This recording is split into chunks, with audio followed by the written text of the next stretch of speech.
Now we turn to a question of some viewers. They asked, why don't Chinese people all stand up and fight? The key words to answer this are fear and the economy. If you ask this question to any Chinese person who has lived through the Chinese Communist Party's history of killing and its political or cultural movement, that's the answer you are most likely to get. Wang Dan was a leader of the big pro-democracy student protests in Beijing in 1989.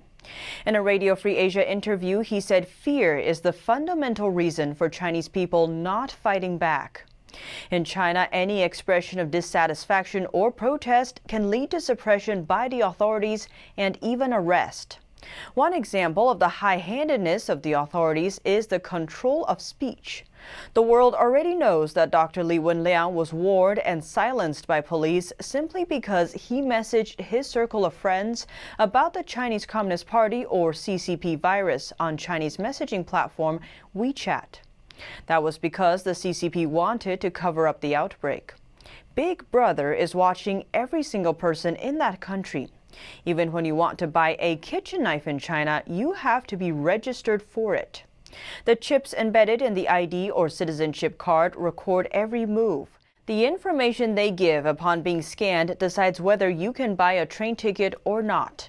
And the widely used Sky Eye surveillance system enables the police to locate anyone as quickly as in 7 minutes. That's according to a BBC reporter's field test. The authorities will also do background checks for education and employment to make sure you haven't done anything that the government is against.